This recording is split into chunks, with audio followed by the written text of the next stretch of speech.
I had just signed the papers for the most beautiful house I had ever seen in my life. It took me 65 years to save up every single dollar to buy that property with a yard and 3 spacious bedrooms. Eleanor Vance, a widow retired, but finally the owner of something truly my own. The keys felt heavy in my hand, like a promise fulfilled after decades of working at the textile factory, saving every penny I could. Tomorrow, I would move in. Tomorrow, my new life would begin in that house that smelled of fresh paint and had enormous windows that let in all the light in the world. I had personally chosen every detail, from the furniture to the beige curtains that perfectly matched the brown leather sofas I had bought on an installment plan. Everything was ready. Everything was perfect. Until the phone rang that afternoon. It was Charlotte, my only daughter. With that voice I knew all too well when she needed to ask for something. "Mom, I need to talk to you about something important regarding the new house. Come over for dinner tonight. There's something you need to know." Something in her tone made my stomach knot up. But she was my daughter. I had raised her alone after her father abandoned us when she was just 8 years old. I had given her everything I could. Maybe that's why I never learned to say no to her. I arrived at her house at 7 o'clock sharp, as always. Charlotte greeted me with a smile that didn't reach her eyes. The table was set for 3, but it was just the 2 of us. "Are we expecting someone else?" I asked as I sat down. "No, Mom.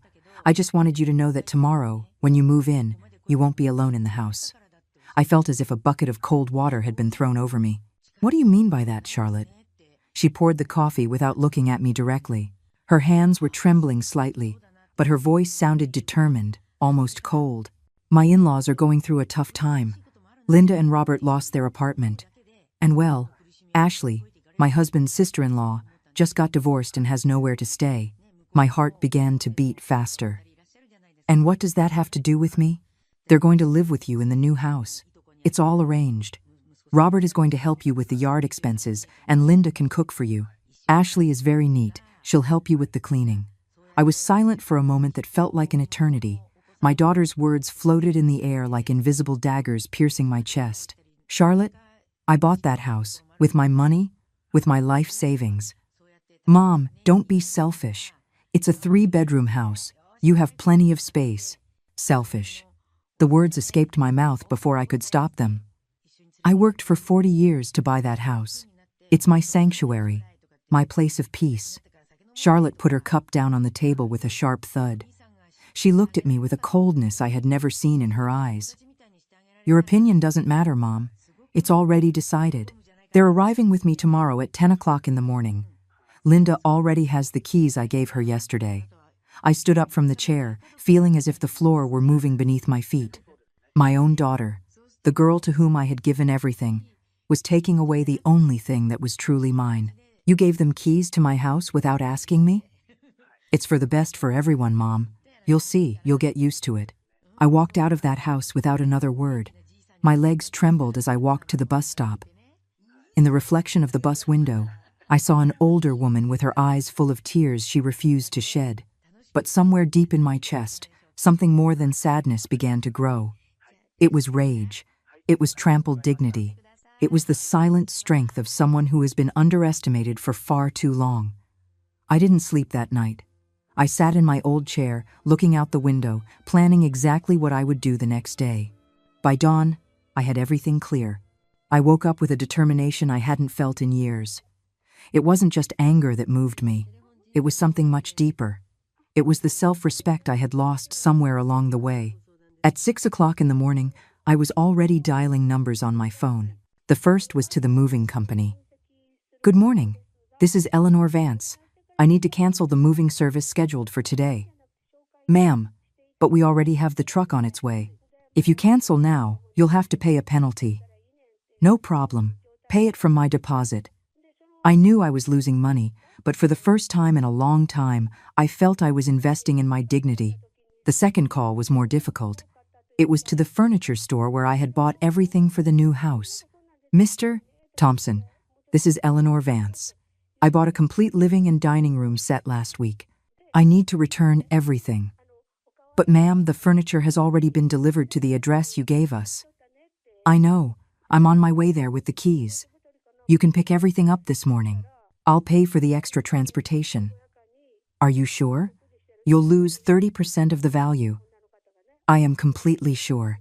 My voice was firm, though inside I knew that furniture represented months of extra work at the factory, hours standing in front of the sewing machine, stitches that made my fingers ache at night. The third call was to the cable company. I want to cancel the installation scheduled for today at the new address. Any technical problem, ma'am? No, I just don't need it anymore. The fourth was to the air conditioning technician who was coming to install the unit I had bought on credit. Mr. Davis, I'm canceling today's installation. Mrs. Eleanor, but the unit is already paid for. It just needs to be installed. You can keep it. Consider it a bonus. One by one, I canceled every service. The internet, the landline, the gardening service I had hired to maintain the beautiful yard that had so excited me, the bottled water company that was going to supply me. I even canceled the electrician who was coming to install additional lamps. Each call was like removing a blindfold. I realized how many dreams I had invested in that house. How many sleepless nights I had spent imagining every detail, every moment I would live there. By 7:30, I had finished with all the cancellations. I made myself a strong coffee and sat down to review the house papers. All the documents were in my name. Every signature was mine. Every dollar invested came from my bank account. At 8 o'clock in the morning, I was ready. I put on my dark green dress, the one that made me feel elegant, and headed to my new house. My house that would no longer be my home. The bus ride took 40 minutes. Throughout the journey, other passengers got on and off, each with their morning routines, their jobs, their own lives that seemed more orderly than mine. An elderly woman like me was carrying bags of vegetables from the market. I wondered if she also had children who made decisions for her. When I arrived, the furniture movers were already waiting. I opened the door for them and watched them carry out, one by one, all the pieces I had chosen with so much love. The brown sofa where I planned to read in the afternoons. The dining table where I imagined hosting guests for Christmas. The king-size bed where I dreamed of sleeping peacefully after so many years of worry. Are you sure you want to take everything, ma'am? The foreman asked me. A burly man with a face that showed he understood none of what was happening. Completely sure. It's just, did you not like something? We can exchange a piece for another. No, everything was perfect. I just don't need it here anymore. It was strange to see the house emptying out, but with every piece of furniture that left, I felt lighter. As if I were shedding an illusion that was never really mine. The workers took the new refrigerator, the microwave, the washing machine, even the paintings I had bought to bring life to the walls. One of them asked if they should also take the beige curtains. Yes, take everything that isn't nailed to the wall. When they finished, the house was completely empty. Just the white walls and the echo of my footsteps resonating in the vacant rooms. I walked through each room one last time. The master bedroom where I had dreamed of having my own space. The guest room where I thought a relative might come to visit. The third room I had imagined as my small library. All empty. All echo. I sat on the dining room floor and took a piece of paper and a pen from my purse. It was the same pen with which I had signed the purchase contract just a week ago. I wrote a letter, short, but with each word chosen carefully. Charlotte, Linda, Robert, and Ashley. This house was bought with the money from my 40 years of work. Money I earned by sewing from 5 in the morning until 8 at night, skipping meals to save every penny. Money I saved by denying myself small luxuries for decades to fulfill this dream. If you wanted a free house, you should have asked me before making the decision for me. The keys are on this letter. The house is yours now. Do with it what you will. But don't count on me to finance anyone else's dreams. With all the pain in my heart, but with a clear conscience, Eleanor. How? I left the keys on the letter, in the exact center of what had been the living room. The metallic sound of the keys against the floor echoed through the empty house like a bell announcing the end of something. I walked out without looking back. I closed the front door and walked to the street where the taxi I had called was already waiting. Where to, ma'am? To the city center, the Plaza Hotel. Do you have any luggage? Number, I only have what I need. During the ride, I didn't cry. I had no regrets. I just felt a strange peace, like when you finish cleaning a deep wound. It hurts, but you know it was necessary. At the hotel, I asked for a simple room. I just needed a place to think clearly about what I would do with the rest of my life. The receptionist, a young girl with a kind smile, looked at me with curiosity when I paid for a full week in cash. "Are you on vacation in the city, ma'am?" "No, dear. I'm starting a new life." Her eyes lit up with a mixture of curiosity and admiration. It probably wasn't common to see a woman my age talking about starting over. How exciting! I hope you enjoy your stay. I went up to the room and sat by the window overlooking the main square. It was a modest but clean room, with a single bed, a small desk, and a view that calmed me. People were rushing around the square, each with their own problems, their own dreams. I wondered how many of them had been betrayed by those they loved most. I opened the window to let in the fresh morning air. There was a bench under a large tree where an old man was feeding pigeons. He looked so serene, so at peace with himself. I hadn't felt that way in years. At 9:45, my phone rang. It was a number I didn't recognize. "Mrs. Eleanor Vance?" "Yes, this is she." "This is James Anderson. I'm your new neighbor. Well, your next-door neighbor." My heart sped up a bit. What could the neighbor want? "Good morning, Mr. Anderson. How can I help you?" "Ma'am, please excuse the intrusion, but something strange is happening at your house. A moving truck arrived about an hour ago, but instead of bringing things in, they're taking everything out." I smiled involuntarily. It was strange to feel that someone was concerned about me, even if it was a stranger. "Don't worry, Mr. Anderson. It's all under control." "Are you sure? Because I also saw the furniture company taking away sofas and a large table. And now, there's an appliance truck." His voice sounded genuinely worried. He was an older man. You could tell by his slow, courteous tone. "It's very kind of you to be concerned." "Yes, I authorized all of that." "Ah, well. It's just that yesterday I saw you looking so excited when you were checking out the garden. I thought something bad had happened." "He saw me in the garden yesterday." "Yes, ma'am. I was watering my plants when you arrived with a notebook, writing things down. You looked so happy planning where to put the flowers." A lump formed in my throat. It was true. Yesterday afternoon I had gone to measure the garden, to imagine where I would plant the rose bushes I wanted. It had been one of the happiest moments of the last few weeks. Yes, I had many plans for that garden. "You had? You don't anymore?" There was an awkward silence. I didn't know how to explain to a stranger what had happened. "The situation changed, Mr. Anderson." "Well, Mrs. Vance, I don't meddle in other people's business, but if you need anything, I live alone in the house next door. I'm a widower, too. I know what it's like to be alone at this stage of life." His words went straight to my heart. It had been a long time since someone had spoken to me with such warmth without wanting anything in return. "That's very kind of you, Mr. Anderson. Really. By the way, ma'am, a car just pulled up with 4 people. A very upset young woman and 3 older people with suitcases." At 10:30, my phone rang again. This time it was Charlotte. "Mom, what did you do? The house is completely empty." Her voice was hysterical, furious, but there was something else. There was real panic in her tone. "Hello, Charlotte. How did the move go? Don't play games with me. Where's all the furniture? Where's the television?" "Linda and Robert are standing in an empty house with their suitcases." "Oh, that. I returned it all. I wasn't going to need it." "You're crazy. How could you do such a thing? Do you have any idea what it all cost?" "Of course I know. I paid for it." "Mom, you have to fix this right now. Robert already spent money on gas for the moving truck. Linda brought food to cook today. Charlotte, I don't have to fix anything. You all made a decision for me. Now you can also decide how to solve this." "This is ridiculous. You're being selfish, a bitter old woman." The words hurt more than I expected. It was my daughter talking to me like that. The little girl I had raised with so much love was now screaming at me as if I were her enemy. "Where are you? Come here immediately." I looked out the hotel window. The old man was still feeding the pigeons in the square. He looked calm, unhurried, with no one screaming at him on the phone. "I'm not coming, Charlotte. I've done my part. I bought the house. The rest is your problem."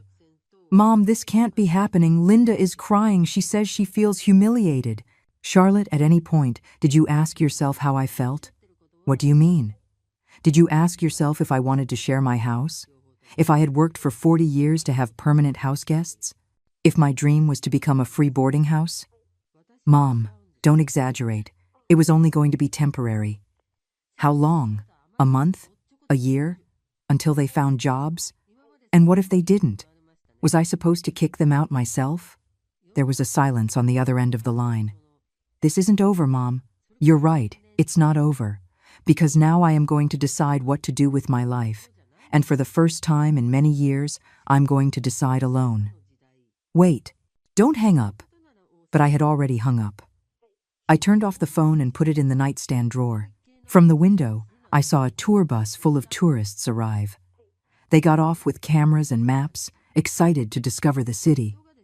They laughed, took pictures, pointed at historic buildings. I wondered when was the last time I had felt that excitement for something new.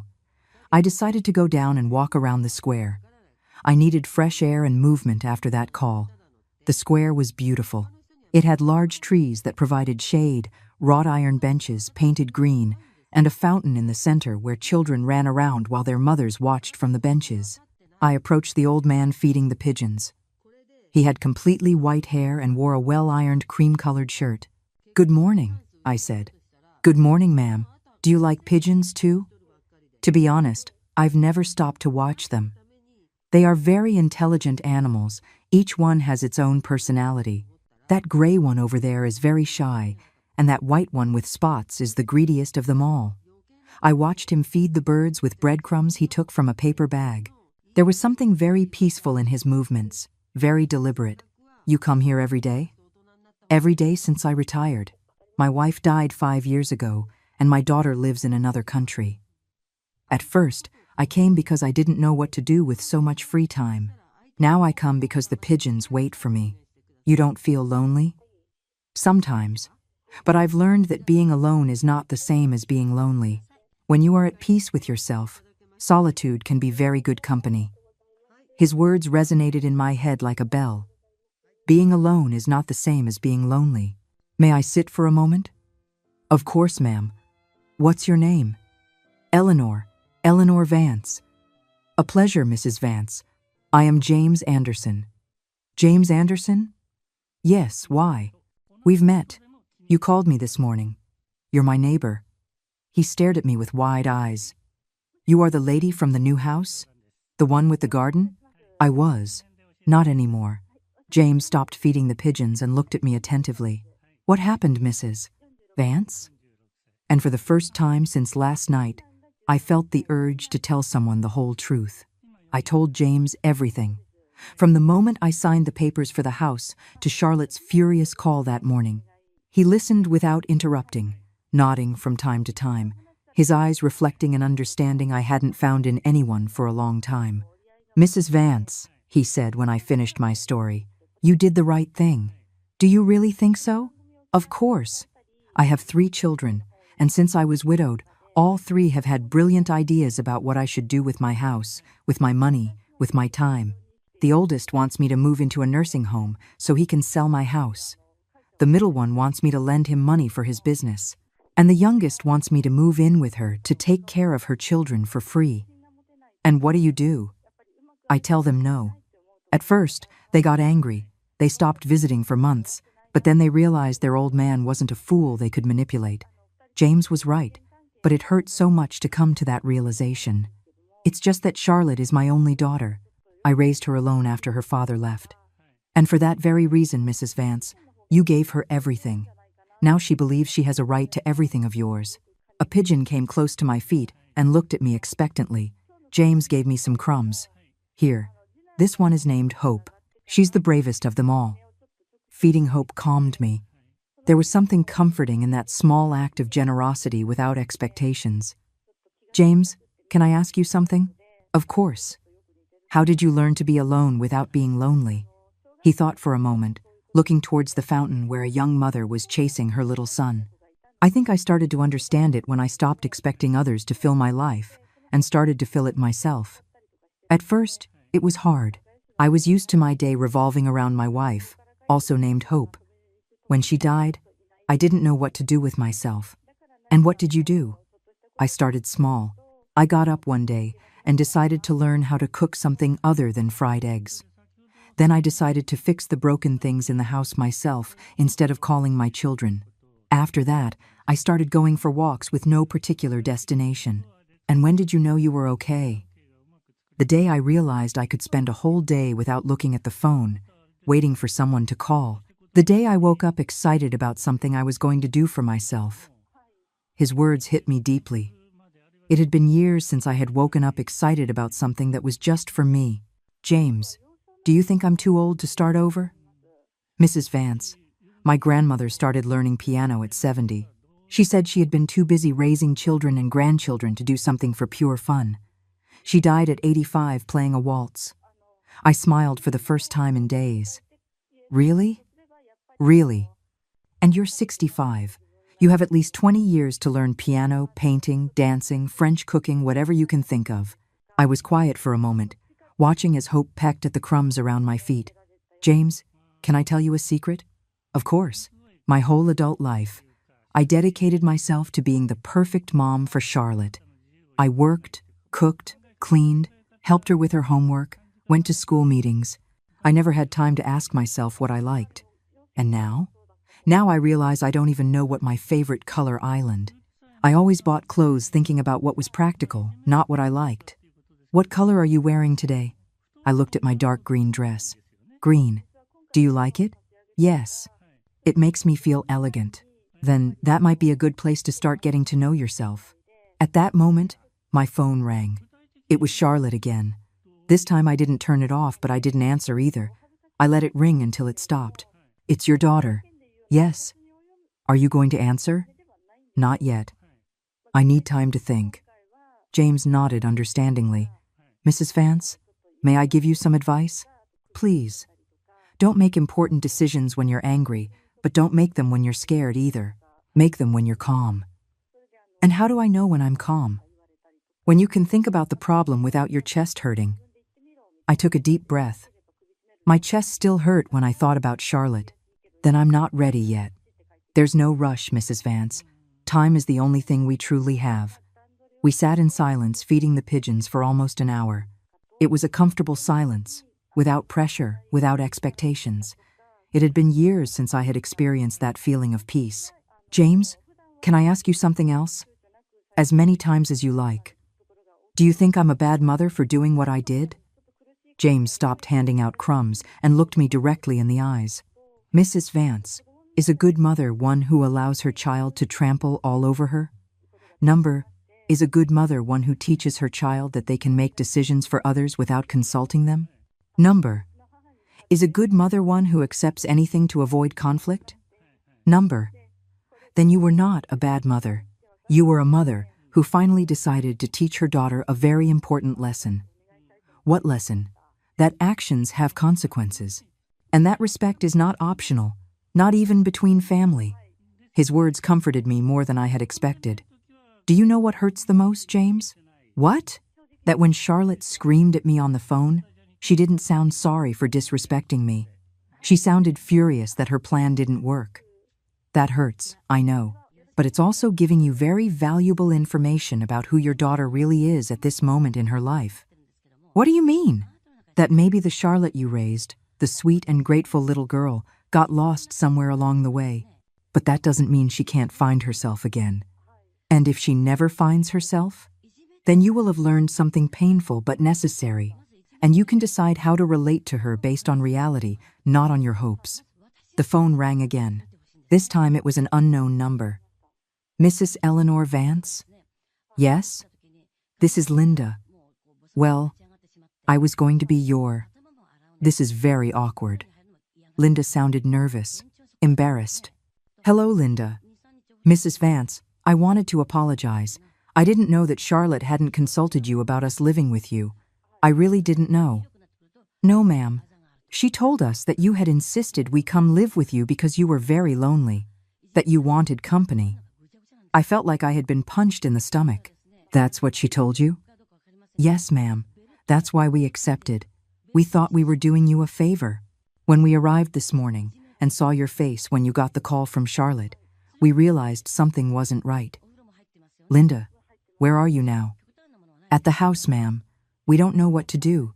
Robert is trying to calm Charlotte down, but she's beside herself. And Ashley, well, Ashley says this is very awkward and that we should just leave.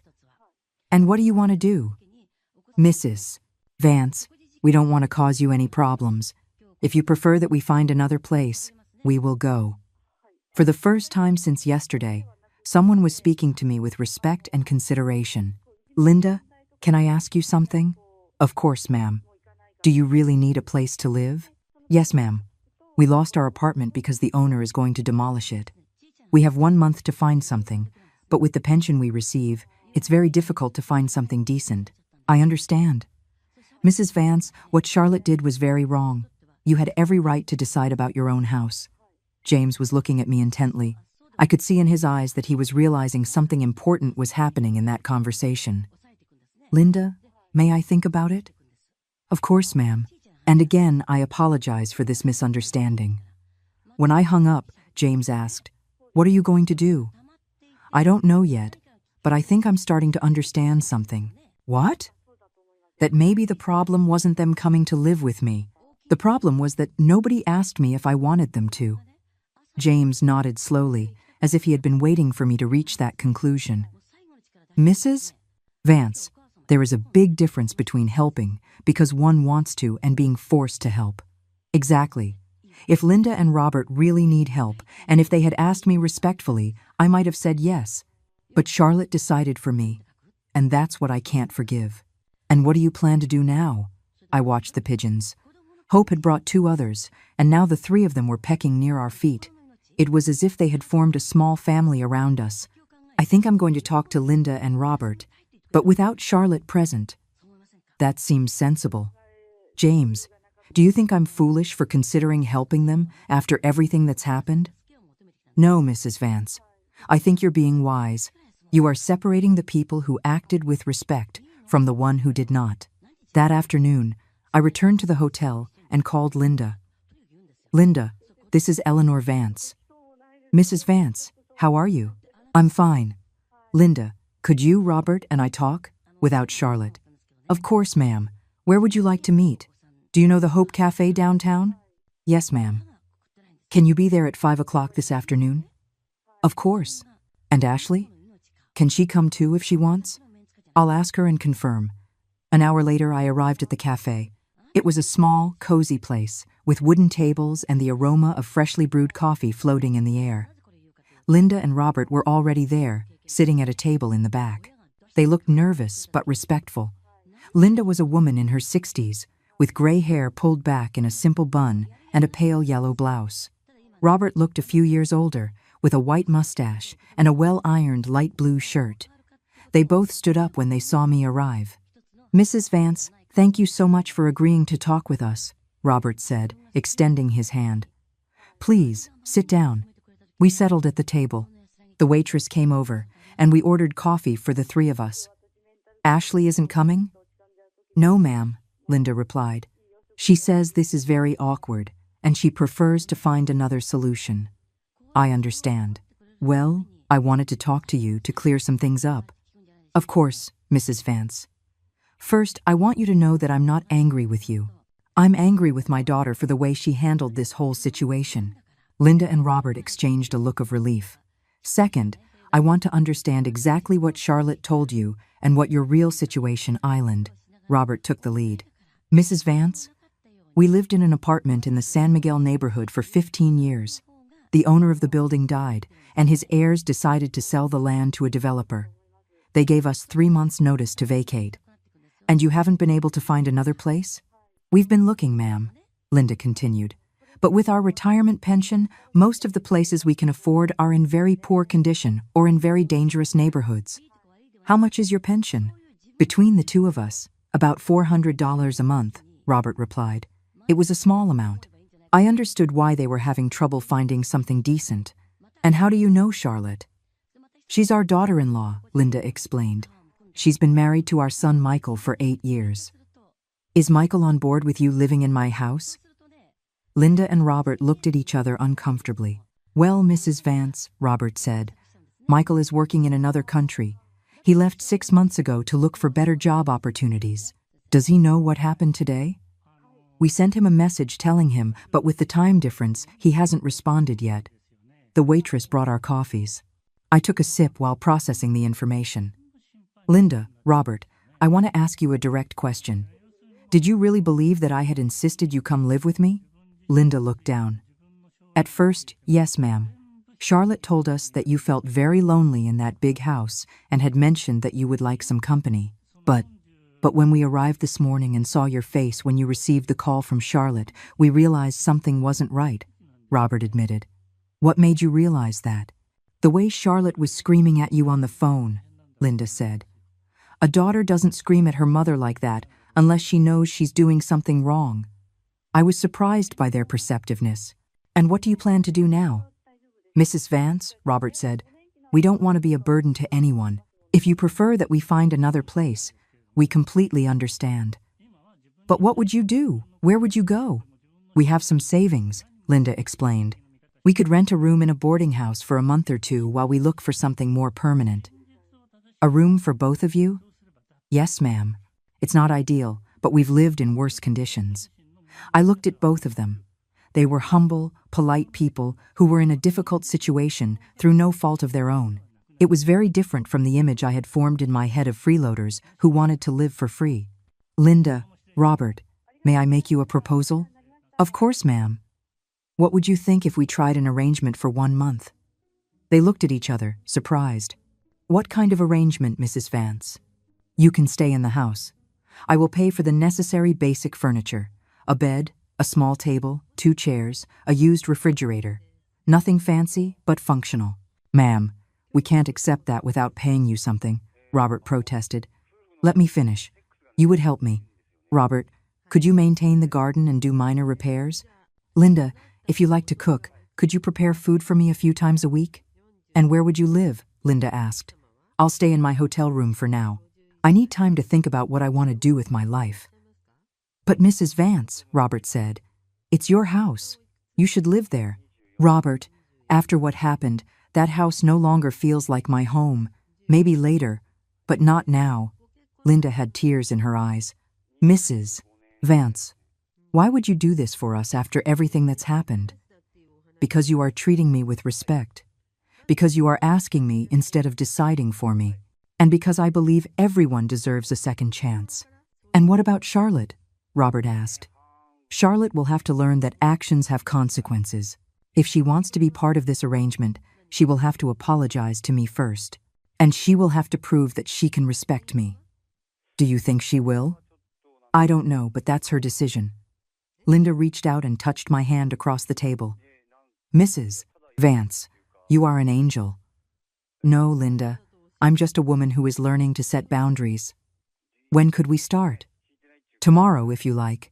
I'll take care of buying the basics and having them delivered. And how much would we pay for rent? $100 a month to cover basic utilities, and you'll be in charge of the food. Robert and Linda looked at each other, excited. Mrs. Vance, Robert said. That's less than what we were paying in the old apartment. I know, but I'm not doing this for money. I'm doing it because I believe it's the right thing to do. What do you need us to do? Keep the house clean and well-maintained. Respect me as the owner. And understand that this is a temporary arrangement while we all decide what we want to do long-term. Perfect, ma'am, they said at the same time. There's one more condition. What is it? If Charlotte shows up at the house without having spoken to me first, you are not to let her in. This is my house, and I decide who can be there. Understood, Robert said firmly. And Ashley? Ashley decided to find another place. She says she doesn't want to be in the middle of family problems, Linda explained. Better for everyone. We talked for another hour. They told me about their lives, their previous jobs, their worries. They were good people who had simply had bad luck. It was refreshing to talk to people who treated me like a person with a right to an opinion about my own life. When we said goodbye, I felt something I hadn't felt in a long time, that I had made a decision for myself based on what I considered right, without letting others decide for me. That night, as I was having dinner alone in my hotel room, my phone rang. It was Charlotte. This time, I answered, "Hello, Charlotte. Mom, Linda told me they're going to live in the house anyway." "That's right. But that's exactly what I had planned from the beginning." "No, Charlotte. What you had planned was to force me to accept house guests without consulting me. What I decided was to help Linda and Robert because they asked me with respect. It's the same thing. It's not the same thing. And if you can't see the difference, then we have a much bigger problem than I thought." "Mom, I don't understand why you're being so dramatic," Charlotte continued. "In the end, everyone wins. Linda and Robert have a place to live, you have company, and I can rest easy knowing you're not alone." Her words confirmed that she truly didn't understand what she had done wrong. "Charlotte, do you hear what you're saying?" "What do you mean?" "You're talking as if I were an object to be managed, as if my house were yours to dispose of, as if my feelings don't matter." "Oh, Mom, don't exaggerate." "I'm not exaggerating. Let me give you an example. How would you feel if I showed up at your house tomorrow and told you I decided 3 people are going to live with you without asking you?" "That's different." "Why is it different?" Because you're my mom. And because I'm your mom, I don't have the right to decide about my own life?" There was a silence on the other end of the line. "Mom, I just wanted to help." "Charlotte, if you really wanted to help, you would have asked me first. You would have said, 'Mom, Linda and Robert need a place to live. Would you be okay with them staying with you for a while?' And then I would have been able to decide. And you would have said yes. Possibly. But we'll never know because you didn't give me the chance to choose." Charlotte sighed. "Okay, Mom, maybe I should have asked you first." "Not maybe, Charlotte. You definitely should have asked me. I already said maybe I should have done it differently. What more do you want?" Her tone was still defensive, as if she were doing me a favor by partially admitting her mistake. "I want you to understand that what you did was wrong. Not maybe wrong, wrong." "Oh my God, Mom, what do you want? For me to get on my knees and beg for your forgiveness?" "I want you to respect that I am an adult capable of making my own decisions. I want you to understand that you cannot dispose of my life without consulting me. And yes, I want a sincere apology, not a half-hearted one. This is ridiculous. For you, maybe. For me, it's very important. You know what, Mom? Do whatever you want. You've always been very stubborn anyway." And she hung up. I stared at the phone for several minutes. It was incredible how Charlotte had managed to turn me into the problematic one in the situation. According to her, I was dramatic, exaggerated, and stubborn. At no point had she truly taken responsibility for her actions. I couldn't sleep that night. I tossed and turned in bed, thinking about all the times Charlotte had made decisions for me over the years. Small things that, at the time, I had let slide because it was easier or because she just wanted to help. The time she decided I needed to change doctors because mine was too old. The time she gave away my antique sewing machine because I wasn't using it anymore, without asking me. The time she canceled my newspaper subscription because the news only depressed me. I realized that the issue with the house wasn't an isolated event. It was the culminating pattern of years of disrespect, disguised as care. The next day, I got up early and went to buy used furniture. I found a store that sold things in good condition at reasonable prices. I chose a simple queen bed, a small dining table with 2 chairs, a refrigerator that worked well, and a modest but comfortable sofa. "Is this all going to the same address?" the salesman asked. "Yes, and I need it delivered this afternoon." "Are you furnishing a whole house?" "Something like that." Then I went to the supermarket and bought basic provisions: rice, beans, oil, salt, some canned goods, coffee, sugar, enough for Linda and Robert to cook for the first few days. At 3 in the afternoon, I arrived at the house. Linda and Robert were waiting for me on the front lawn, sitting on the porch with their 2 suitcases beside them. "Mrs. Vance, we didn't know if you were coming," Linda said, getting up quickly. "I told you I would, and here I am." "What should we do with the keys?" Robert asked. "Charlotte took the ones she had, and we don't know if you want us to keep them." "I have my set of keys. I'll give you copies later." The delivery trucks arrived an hour later. It was satisfying to see the empty house fill with life again, but this time, under my own terms. Linda and Robert worked with me to arrange everything. Robert turned out to be very handy at assembling furniture, and Linda had a good eye for organizing spaces functionally. "Mrs. Vance," Linda said as we were setting up the kitchen, "we don't know how to thank you." "Don't thank me. This works out for all of us." "When are you going to move in?" "I don't know yet. I need time to think." The truth was, I liked the independence of the hotel. For the first time in a long time, I had a space that was completely my own, where no one could enter without my permission, where I could make decisions without consulting anyone. "Mrs. Vance," Robert said, "my son Michael called last night from the United States." "Oh yes? And what did he say?" "He's very embarrassed about what Charlotte did. He says he never asked her to find us a house, and that he didn't know she had done all this without consulting you." "Is Michael coming back soon?" "No, ma'am. He got a good job there and plans to stay for at least 2 more years. But he says that when he comes back, he will take responsibility for us." "And what do you want to do?" Linda and Robert looked at each other. "Mrs. Vance," Linda said, "if you would allow us to stay here for those 2 years, we would save enough to put down a deposit on a small apartment when Michael returns. That's a long time. We know. If it seems too long, we can look for something else." I looked at both of them. In 2 days, they had shown me more consideration and respect than my own daughter had in years. "Let's see how the first month goes," I told them. "If we're all comfortable, we can talk about extending the arrangement." Their faces lit up. "Really? Really?" That afternoon, while Linda was cooking and Robert was working in the garden, I sat on the front porch reading a book I had bought at the hotel. It was a novel about a woman who travels through Europe alone after being widowed. It had been years since I had read for pleasure. James appeared in his garden and greeted me from across the fence. "Mrs. Vance, how are things going?" "Very well, James. Have you met Linda and Robert?" "Yes, they're very nice. Robert offered to help me with pruning my trees. They're good people." James came over to the fence that separated our yards. "And how do you feel about your decision?" "I feel good. I feel like I've taken back control of my life." "And your daughter?" "Charlotte still doesn't understand what she did wrong, but that's her problem, not mine." James nodded. "Mrs. Vance, may I say something?" "Of course.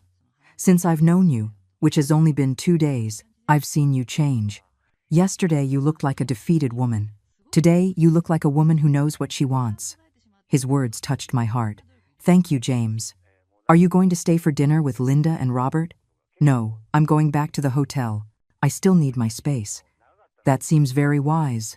That night, as I was having dinner at the hotel restaurant, the young receptionist who had checked me in on the first day approached me. "Mrs. Vance, how is your new life?" "It's going very well, thank you." "Can I ask you something personal?" "Of course." "How did you know it was time to change?" The question surprised me. "Why do you ask?" "It's just that I'm 25 years old, and I feel like everyone makes decisions for me. My boyfriend, my parents, my boss. Sometimes, I feel like I don't have a voice in my own life." I recognized myself in her words. "Do you know what made me change?" "What?" "Realizing that if I didn't defend my right to decide about my life, no one else would." "But weren't you scared?" "Terrified. But I was more scared of continuing to live as if my opinion didn't matter." The girl smiled. "You are very brave." "I'm not brave. I'm just tired of being invisible in my own life." I slept better that night than I had in a long time. For the first time in years, I felt in control of my destiny. But I knew the hardest part was yet to come. The next morning the phone woke me up. It was a number I didn't recognize. "Mrs. Eleanor Vance?" "Yes, who is this?" "This is Michael, Charlotte's husband. I'm calling from the United States." My heart sped up. Michael had always been respectful to me, but we hadn't spoken in months. "Hello, Michael. How are you?" "Mrs. Vance, first I want to offer you a huge apology for what happened. My parents told me everything, and I am so embarrassed." "Michael, you don't have to apologize for something you didn't do." "Yes, I do, because Charlotte is my wife, and she acted in the name of my family without my permission." "Have you spoken to her?" "Last night we had a very long conversation. Very long and very difficult. And, Mrs. Vance, I didn't know that Charlotte had lied to my parents. I never asked her to find them a house. much less to force you to take them in. What did she say when you confronted her? Michael sighed deeply. At first, she tried to justify herself, saying she just wanted to help everyone. But when I asked her why she hadn't consulted you first, she got defensive. And then I asked her why she had lied to my parents, telling them you wanted company. That's when she got furious and told me I didn't understand because I wasn't here. Michael, can I ask you something? Of course. Does Charlotte have a habit of making decisions for others without consulting them? There was a long silence on the other end of the line. Mrs. Vance, I'm ashamed to admit it, but yes. It's part of the reason I decided to come work here. What do you mean? Charlotte, well, she's always had a tendency to want to control everything. At first, I thought it was because she cared so much about the family. But then I realized she doesn't like others making decisions, not even about their own lives. His words hurt, but they didn't surprise me. And how is she with you? With my parents. She has always been very bossy. She tells them which doctors they should see, what medicines they should take, what television shows are good for them. At first, my parents allowed it because they thought it was love. And now? Now my parents told me they're tired of her making decisions for them. That's why, when you proposed the arrangement by consulting them and respecting their opinion, they were so relieved. Michael, do you think Charlotte can change? I don't know, Mrs. Vance. Last night I told her she had to apologize to you sincerely. I explained that what she had done was very wrong. And what did she say?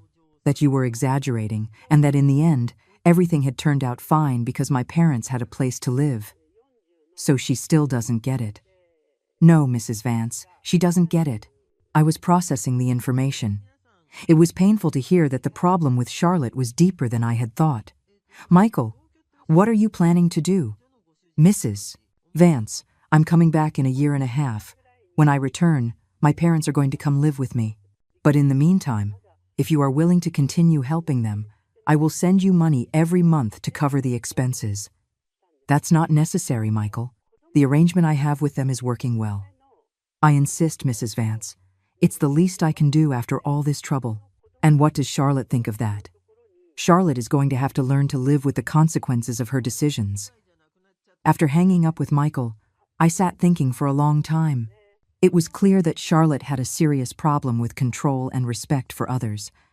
But it was also clear that I had been part of the problem by allowing this behavior for years. I decided to go for a walk in the square to clear my head. James was on his usual bench feeding the pigeons. Good morning, Mrs. Vance. How did you wake up? With a lot on my mind, James. Do you want to tell me? I told him about the conversation with Michael. James listened attentively while the pigeons pecked around our feet. Do you know what hurts the most, James? What? Realizing that I allowed Charlotte to develop this behavior. Every time she made decisions for me and I said nothing, I was teaching her it was okay to do so. Mrs. Vance, you can't blame yourself for wanting to avoid conflict with your daughter. But by avoiding small conflicts, I allowed a much larger conflict to be created. That's true, but it's also true that it's never too late to change the dynamic. But what if Charlotte doesn't want to change? James looked at me with those wise eyes that were now familiar to me. Then you will have to decide what kind of relationship you want to have with someone who doesn't respect you. His words were harsh, but necessary. James, do you think I'm a bad mother for setting boundaries so late? Mrs. Vance, a bad mother is one who never sets boundaries. A good mother is one who sets them when she realizes they are necessary, regardless of how old her children are. That afternoon, I decided to do something I hadn't done in years. Go shopping for myself. Not for practical or necessary clothes, but for something I liked simply because I liked it. I went into a clothing store I had always looked at from the outside but never visited. A young saleswoman approached. Can I help you with anything? I'm looking for something different. Something to make me feel good about myself. What colors do you like? I thought for a moment. It had been so long since I had only bought clothes in black, gray, or brown because it was practical. I like green and gold. Perfect. I have a few things I think you'll love. I tried on several dresses and blouses. It was strange to see myself in the mirror in vibrant colors after so many years of muted tones. That emerald green dress looks beautiful on you, the saleswoman told me. Do you have a special event? Number? I just want to feel good. That's the best reason to buy new clothes. I bought the emerald green dress, a golden blouse, and a necklace of orange beads I would never have considered before. It was the first time in years I had spent money on something completely unnecessary, but that made me happy. When I returned to the hotel, the receptionist looked at me with admiration. "Mrs. Vance, you look beautiful in that color." "Thank you, dear. Can I ask you something?" "Of course." "How do you find the courage?" "Yesterday my boyfriend told me I couldn't go out with my friends because he had other plans for us, and I just accepted." "What would you have wanted to do?"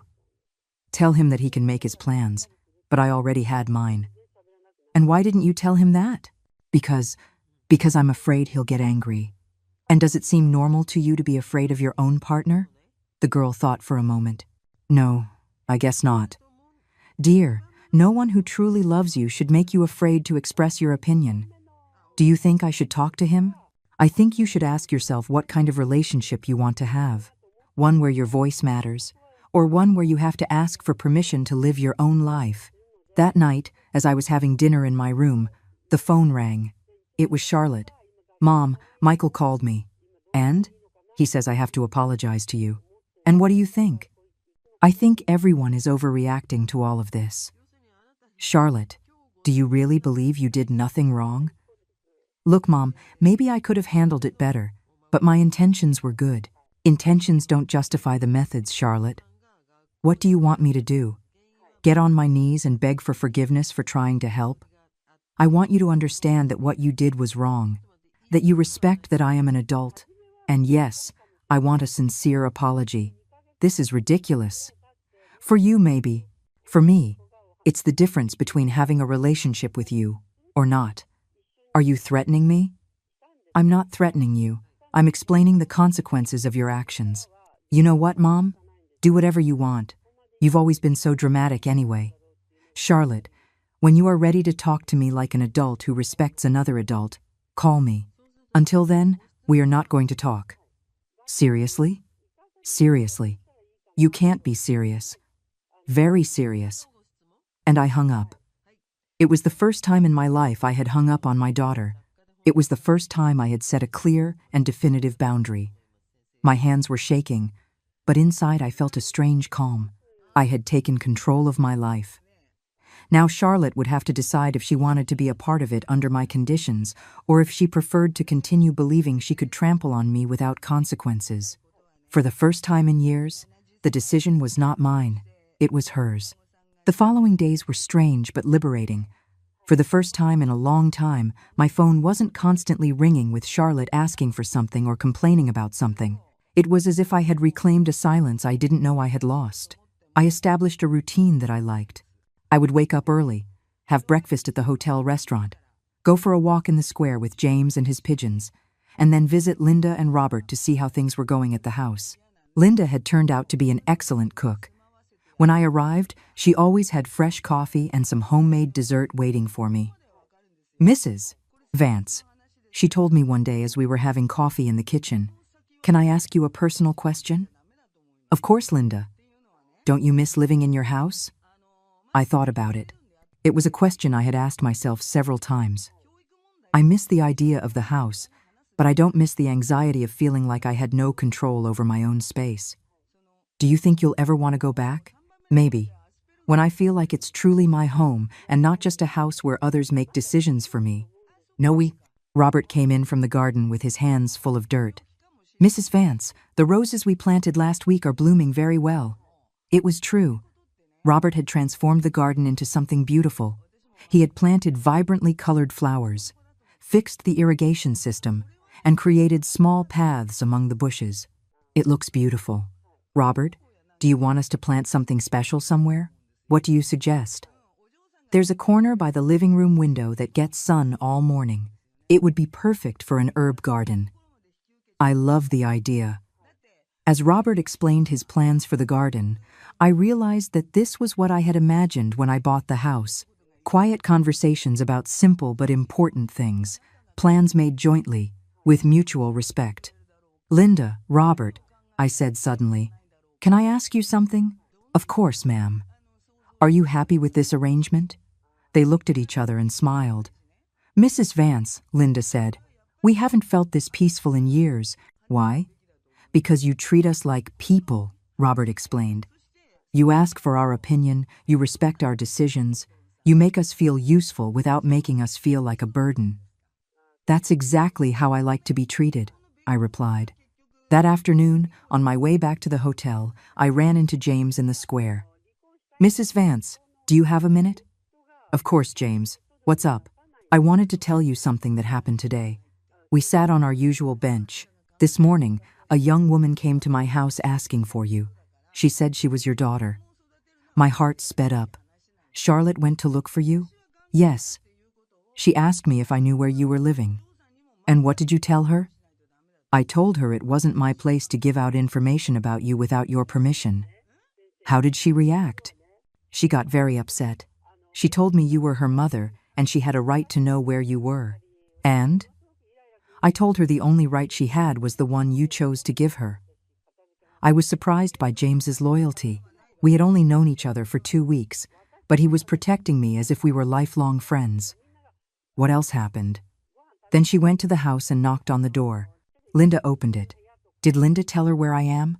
Linda told her you had been very clear. If Charlotte wanted to talk to you, she had to call you first. And how did Charlotte react? She got furious. She yelled at Linda that it was her house too, and that she had a right to come in.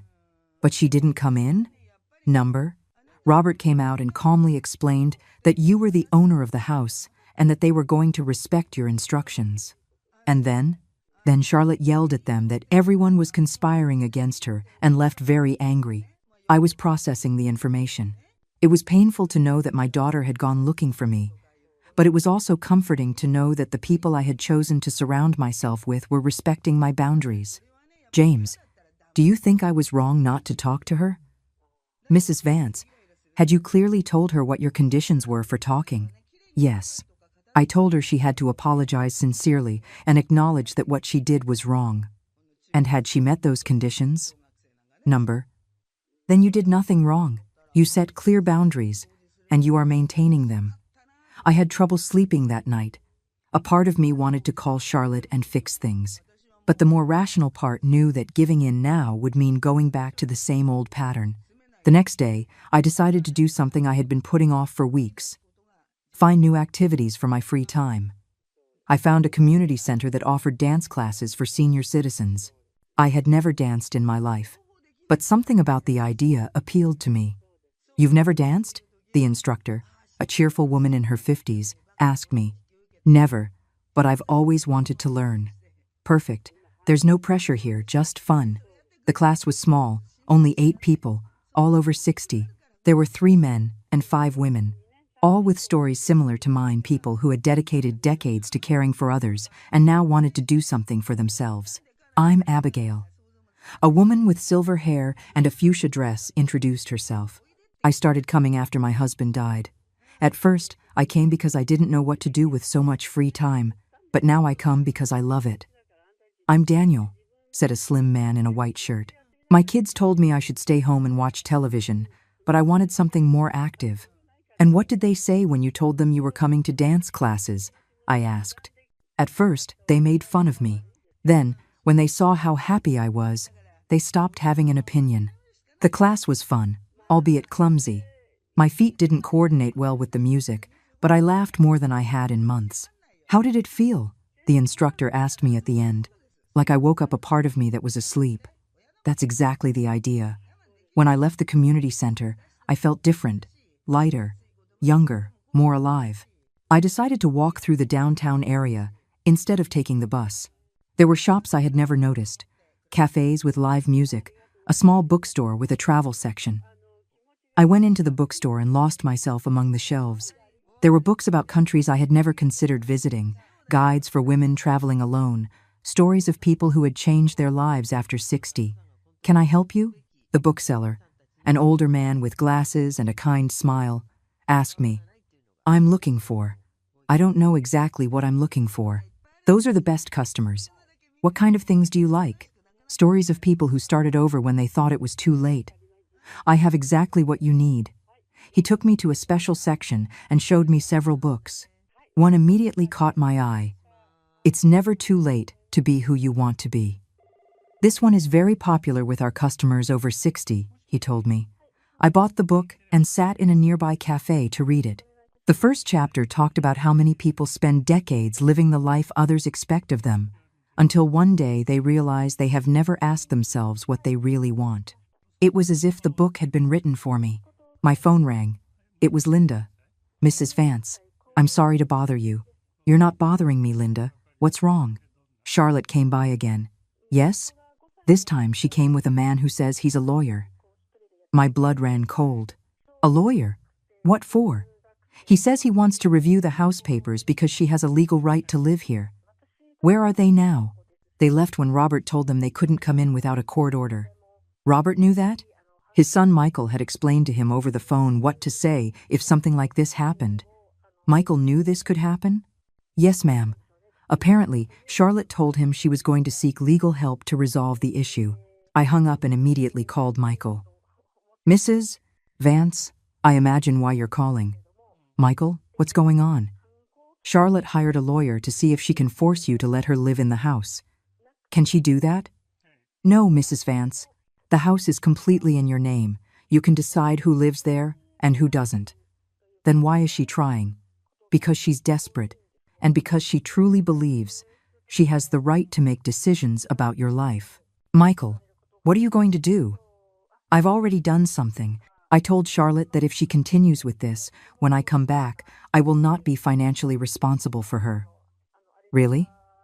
Very seriously. Mrs. Vance, what Charlotte is doing is wrong, and it's time someone told her that clearly. When I hung up, my hands were shaking. It was incredible how far Charlotte was willing to go to get her way. But I also realized something important. I no longer felt alone in facing this. Linda, Robert, James, Michael, even the hotel receptionist, they were all supporting me. For the first time in years, I had a support network made up of people who respected me. It was time to show Charlotte that she was no longer dealing with the mother who let herself be trampled on. It was time for the final confrontation.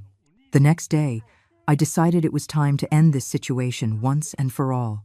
I couldn't keep living with the constant threat of Charlotte showing up with lawyers or inventing new ways to pressure me. I called Linda in the morning. Linda, I want you to organize something for this afternoon. What do you need, Mrs. Vance? I want you to call Charlotte and tell her I'm willing to talk to her, but under my conditions. What conditions? The meeting will be at the house, at 5 o'clock in the afternoon. You, Robert James, as a witness, and I will be present. No lawyers, no shouting, no threats. Are you sure, Mrs. Vance? Completely sure. And if she doesn't accept the conditions, then there is no meeting. But Linda, I need you to make it very clear to her that this is her last chance to talk to me. If she rejects this meeting, or if she comes with lawyers, or if she disrespects anyone present, there will not be a next time. Understood, Mrs. Vance? An hour later, Linda called me back. Mrs. Vance, I spoke with Charlotte, and? At first, she was very upset. She said, "Why do other people have to be present?" What did you tell her? I told her that those were your conditions, take them or leave them. And in the end, what did she decide? She's coming, but she said this was ridiculous and that you were being very dramatic. Linda, are you and Robert comfortable being present? Yes, Mrs. Vance. We want to support you. I spent the rest of the day mentally preparing for the confrontation. I put on my new emerald green dress, the one that made me feel strong and confident. At 4:30, I arrived at the house. Linda had prepared coffee and had arranged chairs in the living room so we could all sit comfortably. Robert had cut some flowers from the garden and put them in a vase in the center of the table. James arrived promptly at 5 minutes to 5. Mrs. Vance, are you ready for this? As ready as one can be. At exactly 5 o'clock, Charlotte arrived. I saw her coming from the window. She came alone, dressed in a formal black suit, as if it were a business meeting. Her expression was one of annoyance and determination. Linda opened the door for her. Hello, Charlotte. Please, come in. Charlotte entered and looked around the living room. It was the first time she had seen the furnished house since the day she took everything. I see you bought new furniture, she said without greeting me. Hello, Charlotte. Yes, I bought what was necessary. She sat in the chair that was opposite me. Linda and Robert sat to one side, James to the other. Why do all these people have to be present? Charlotte asked, annoyed. Because they are witnesses to this conversation. And because they are the people who have supported me when you decided to disrespect me. Mom, this is ridiculous. Charlotte, I set the rules for this meeting very clearly. If you are not willing to respect them, you can leave right now. She settled into her chair with a look of annoyance. Fine. What do you want me to do? I want you to explain to me why you believe you had the right to make decisions about my house without consulting me. Mom, we've already talked about this. I just wanted to help Linda and Robert, and I thought you would want to help them too. Charlotte, that is not an explanation. That is a justification. I am asking you why you did not consult me before deciding. Because I knew you would put up obstacles. What kind of obstacles? You would have said you didn't have space, or that you didn't know Linda and Robert well, or that you wanted to be alone. And those wouldn't have been valid reasons? But Mom, you have a 3-bedroom house. You have plenty of space. Charlotte, do you understand that the size of my house does not give you the right to decide who lives in it? But it's just that you've always been very closed off to meeting new people. James leaned forward. Excuse me for interrupting, but did you ask your mother if she wanted to meet new people? Charlotte looked at him, annoyed. You have no business getting involved in this. Charlotte, I said firmly. James is here because I invited him. Are you going to treat him with respect? Or does this conversation end? Fine, fine. Linda spoke for the first time. Charlotte, can I ask you something? What? Why did you tell us that your mother wanted us to come live with her? Charlotte turned red. Because I knew you wouldn't accept if you thought it was charity. But it was charity, Robert said. And there's nothing wrong with that if it's offered with respect. Charlotte, I continued, do you understand that lying to Linda and Robert was also wrong? I didn't lie to them. I just adapted the truth to make them feel better. That's called lying, Charlotte. Oh, Mom, don't be so dramatic. Charlotte, that is exactly the attitude that bothers me. Every time I point out something you did wrong, you tell me I'm being dramatic or exaggerating. But you are exaggerating. Do you think it's an exaggeration that I want to have a say in my own house? No, but do you think it's an exaggeration that I want to be consulted before you invite people to live with me? No, but do you think it's an exaggeration that I want my feelings to be considered? No, but it all turned out well. Linda and Robert have a place to live. You have company. Everyone wins. James spoke again. Excuse me, Charlotte, but do you believe that the end justifies the means? What do you mean? That if the result is good, it doesn't matter how it was achieved. In this case, yes. And what if your mother had decided to sell the house out of frustration from all of this? The result would still be good. But she didn't sell the house. But she could have, and it would have been your fault. Charlotte was quiet for a moment. Look, Mom, maybe I could have handled it differently, but my intentions were good. Charlotte, do you know how many times you've told me that in the last few days? What? That maybe you could have handled it differently. That your intentions were good, but you have never said that what you did was wrong. Because I don't think it was that wrong. Really? Really. I got up from my chair and walked to the window overlooking the garden. The roses that Robert had planted were blooming beautifully. Charlotte, do you know what Michael told me when he spoke with me? What did he tell you? He told me that you have a habit of making decisions for others without consulting them. Is that true? Michael exaggerates. Does he? Linda? Robert? Have you noticed that? Linda and Robert looked at each other uncomfortably. Answer my mom, Charlotte said, annoyed. Charlotte, Linda said hesitantly. You often tell us what medicines we should take, what television shows are good for us, because I care about you. But you never ask us if we want that help, Robert added. See? I told her. I'm not the only one who feels this way. Charlotte was quiet for several minutes. I could see she was processing the information, but also that she was fighting against it. Charlotte, I finally said, I need you to understand something very important. What? I love you. You are my daughter, and you will always be my daughter. but I will not allow you to continue treating me as if my opinion doesn't matter. Mom, I need you to acknowledge that what you did was wrong, not mishandled, wrong, and I need you to apologize sincerely. And if I do that, then we can start to rebuild our relationship, but under new rules. What rules? That you respect me as an adult capable of making her own decisions, that you consult me before making plans that involve me, and that you understand that if you break those agreements, I will set boundaries again. Charlotte stared at the floor for a long time. When she looked up, she had tears in her eyes. Mom, it's very hard for me to admit that I was wrong. I know, sweetie, but it's necessary. It's just that I've always thought I knew what was best for everyone. And now I realize that maybe I don't always know what's best for others. It was the first real sign of reflection I had seen in her. Mom, what I did was wrong. I shouldn't have decided for you. I shouldn't have lied to Linda and Robert.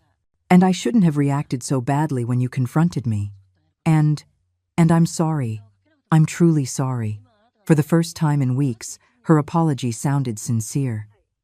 Thank you, Charlotte. We can try to start over. We can try, but it will take time to rebuild the trust. I understand. And you understand that Linda and Robert are going to stay here until Michael returns? Yes, and that's fine. I like seeing that they're comfortable. And you understand that I am going to continue living at the hotel until I feel ready to come back? Why? Because I need time for myself. To get to know myself better. To do things I've never done. Like what? Like dance classes. Charlotte smiled for the first time that whole afternoon. You're taking dance classes? Yes, and it's a lot of fun. I'm glad, Mom. Charlotte, do you know what I want most from you? What? For you to be happy, but for you to be happy without controlling other people's lives. I'll try, Mom. That's all I ask. We stood up and hugged. It wasn't the end of our problems, but it was the beginning of a new way of relating to each other. Linda served coffee, and we spent the rest of the afternoon talking like a family that respects each other. For the first time in a long time, I felt at peace. That night, as I was returning to the hotel, James walked with me to the bus stop. Mrs. Vance, how do you feel? I feel like I got my daughter back, but also like I found myself. That's the best possible combination. James, thank you for all your support. Mrs. Vance, you taught me something very important. What? That it's never too late to stand up for yourself, and that the people who truly love us will respect our boundaries. As the bus took me back to the hotel, I looked out the window at the city lights. I no longer felt like a lost and confused woman. I felt like a woman who had learned to value herself. Tomorrow would be another day to continue building the life I really wanted to live. A life where my voice mattered as much as anyone else's. A life where respect was non-negotiable. A life that was finally, truly, my own.